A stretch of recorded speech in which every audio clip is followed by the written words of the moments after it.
my name is Shorty Mack. I am an on-air personality in Atlanta, Georgia at the #1 station in the Streets 94.5. I am currently an on-air personality and also syndicate morning show producer for The Breakfast Club out of New York. I am also the local news, entertainment, and traffic announcer. I'm the local piece of The Breakfast Club here in Atlanta. I work as a producer. I do various things. I operate the board console. I also write liners to kind of localize the show. I had a team of interns who are in charge of our social media, updating our website daily. We try to basically like localize and make the show inclusive, since it is a syndicated show that's out of New York City. We try to give it an Atlanta feel.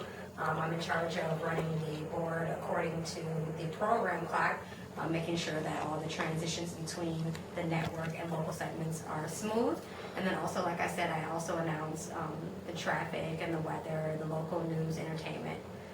That's Monday through Friday. Weekends, I'm an on-air announcer and I have my own show at different times on the weekend. I've been in radio for about 8 years.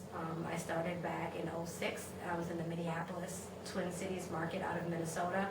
I started my radio career with Radio 1. It was a station called B96 that no longer exists. The station was sold back in about 2008. I did go to college. I attended the University of Minnesota. I majored in mass communications and broadcasting. Television was my main focus at that time. While I was in college, I was looking for various interns at different news outlets. I was not able to achieve that, and so what I did was I kind of took matters into my own hands, and I just went and bought my own camera, my own tripod, microphone, and I just got out in the streets and I just started doing interviews at different venues around town, focused on urban entertainment. So what I did was I started my own urban entertainment news show, kind of like Entertainment Tonight or Access Hollywood, and targeted it towards an urban demographic, because that was something that was missing and actually is currently still missing. So what I did was I initially thought that I would go out and do interviews with local celebrities, people that were known within the Twin Cities market, but things kind of accelerated quickly, and I ended up doing interviews with Michael Jordan and 50 Cent, Snoop Dogg, lots of very nationally known artists as well as comedians, athletes. I found it to be surprising and also pleasing to me how accommodating people were. You know, you would get in front of someone like 50 Cent and introduce myself. Hi, I'm Shorty. You know, I go to college. I'm a college student. I have a local show that I had on at cable access television, basically. I went and joined a cable access station, paid the $50 membership, and with that I was able to check out camera equipment, lighting equipment, whatever I wanted, all for $50 for the entire year. And also I was able to broadcast my show on the local cable access stations, and it was amazing to me how all these nationally known celebrities were so willing to sit down with me and do a one-on-one interview, even though I had no distribution. They had never heard of me ever in life, but just by me taking the initiative and taking that leap of faith and saying, hey, can I get 5 minutes of your time to do an interview, they would do it. There was times when people couldn't necessarily sit down and do an interview with me at that moment, but I would make sure that I got contact information for them, for their management, stay in contact with them. And sometimes I would have really exciting experiences, like people like Snoop Dogg would fly me to California to do videography work for them. And by doing that, I actually was bumping heads with people at the radio station, at Radio 1 in Minneapolis, and they were kind of wondering, like, who is this girl? Why is she constantly at our events and constantly at our shows with a camera? So after a while, I went in and kind of introduced myself and let them know who I was and what I was doing, because we started to bump heads, and they actually threw me out of a couple of shows where artists had to bring me back and say, hey, no, you know, we told her she could do this. And through that, the radio station ended up reaching out to me and asked me had I ever done radio, which I had no experience. They brought me into the radio station actually answering front desk phones. I sat down at an interview and they let me know that they didn't have any on-air jobs, but if I wanted to come in and answer the front desk phones, that they were willing to hire me for that. Now, at that time, I had already graduated college, and I had a full-time job that paid very well with the county, and I gave that up to go work part-time at a radio station to answer front desk phones, because I truly believed in myself, and I really felt like if I got my foot in the door, I would be able to do whatever I wanted, and I was right.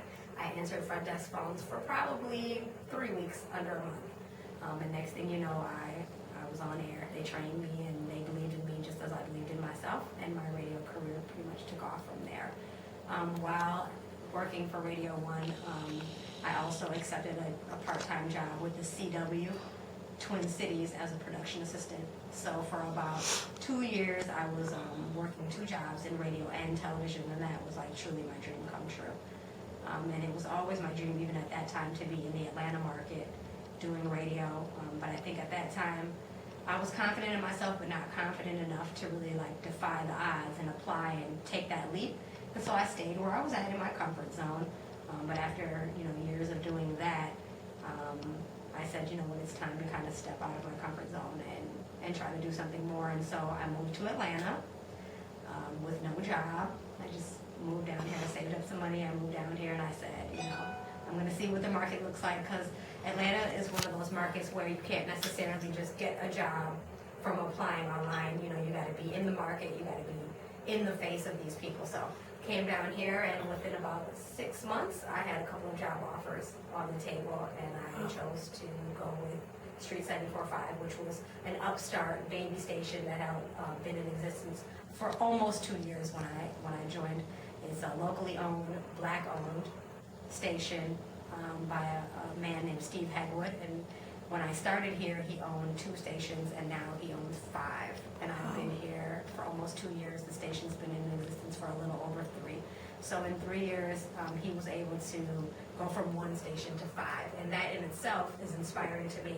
And I enjoy working in a building where the actual owner and general manager is right here in the station every single day. It makes everyone have to basically step their game up and make sure that they're on point every single day. So that is my story of radio, and I still plan on getting out and probably doubling up and also doing television in this Atlanta market. I faced numerous challenges, having to move, having to be able to live and sustain myself with, no job, basically no money other than the money that I saved up. I actually have a child also. I have a 13-year-old son whom I had to leave in Minnesota, where I'm from, for close to a year. I didn't want to just bring him down to Atlanta without me, having a solid foundation of a place to live and, a solid income and all that. That probably was one of my greatest challenges, was being away from my son, and also accepting criticism from my friends and family and people who basically frowned upon the fact that I, had kind of came down here without my son. But the most important thing to me was that I had the support of my mother and, my immediate family members. They believed in me just as I believed in myself, and they felt like it was the right thing to do. And they supported me, and I just basically took that support. And within about 6 months, like I said, I had a job, and I was able to move my son down here. And now we're down here. I'm on the radio. I'm very happy with where I'm at. And I would just encourage anyone out there that has any hopes or dreams or aspirations of doing anything, the first step to accomplishing those goals is believing in yourself. People are always going to doubt you. They're always going to tell you what you can't do. But you got to understand that those people don't necessarily know you. They don't know your work ethic. They don't know the things that you're doing 24 hours a day around the clock to get closer to those goals. So block out all the negativity. Stay focused on your goal. Streamline. Don't be distracted by the bigger picture. A lot of people told me Atlanta's a big market, there's millions of people down there, but what I had to realize was that I wasn't in competition with a million people. I was in competition with probably about 20 other, radio people, and not even to be intimidated by them, but to develop my own craft. As long as you work and develop your own craft and make sure that you are the best that you can be, you don't even have to go to people. People will come to you. And that's my advice. Those are the challenges that I face, and I challenge you to go ahead and defeat the odds and, just go against the naysayers and prove them all wrong and go for your dreams and aspirations, because anything that you want, you can get, and nothing is out of place unless you place it there. Awesome.